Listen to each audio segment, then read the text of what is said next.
Kalygo is live.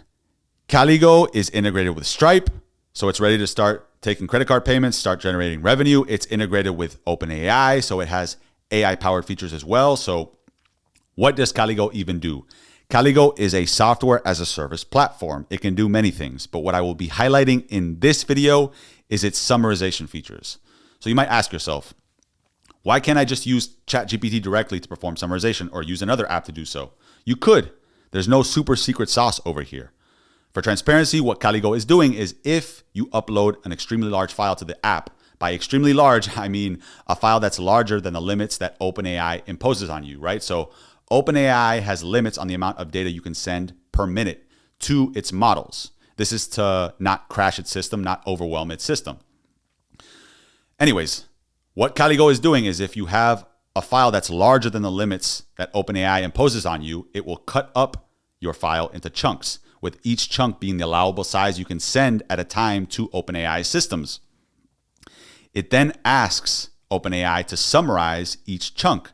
And once it receives the summarization of each chunk, it then sends the summaries back to perform a summary of the summaries. And that's what it presents back to you. So let me give you a quick demo. And before I log in, let me show you the pricing. So the logic behind the pricing is I add up the costs that Stripe gives to me, or Stripe impose. I hate the word impose, but I add up Stripe's costs and then I tack on OpenAI's costs and then I mark that up 40%. That is the logic behind the pricing. Fortunately or unfortunately, Stripe has a minimum charge of 50 cents, right? So for a 3 to 4 page document, the cost of performing a summary is only about a penny. But because Stripe has a minimum charge limit or minimum charge amount of 50 cents, the minimum I can charge is 50 cents. If the summary is for a document that is extremely long, that costs a higher amount than 50 cents, then that amount that you're being charged represents the costs that I have from OpenAI plus the cost that I have from Stripe marked up 40%. So that's the logic of the pricing. Hopefully that makes sense. If you have any questions, please reach out to me. So let's log in.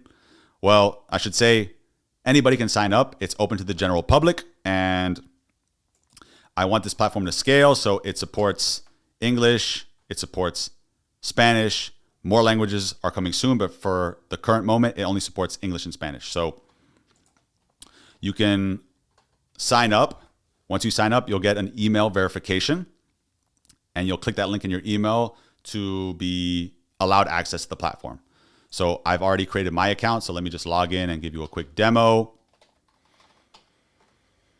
Here I am logged in. You can come over to the settings section to link your credit card, right? So I do not store your credit card information.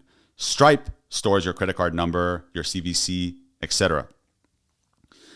If I perform any illegitimate charges against your card, you can use Stripe to get chargebacks, and you can also complain to Stripe to shut me down, right? So doing the credit card side of things via a service called Stripe is also nice because even if somebody were to hack my system, your credit cards would not be exposed, right? You would have to hack Stripe's system, which is an extremely proven, secure from the standpoint that it has a lot of money behind it, system for protecting credit card numbers. So I do not store your credit card numbers. Anyways, once your credit card is linked, you can come over to the summarize section, select the file. At the moment, only .txt files are supported, but more file types will be supported in the short term. So select your file. You'll get a quote of the cost you will be charged for performing the summarization. And you can click summarize. And after a short while, the longer the file, the longer it will take. But after a short while, you will receive your summary. Right? So this document is the ruling of Dobbs v. Thompson, if I'm not mistaken. This is the most recent overturning of Roe v. Wade. Not trying to be controversial. That's just what this document has inside of it.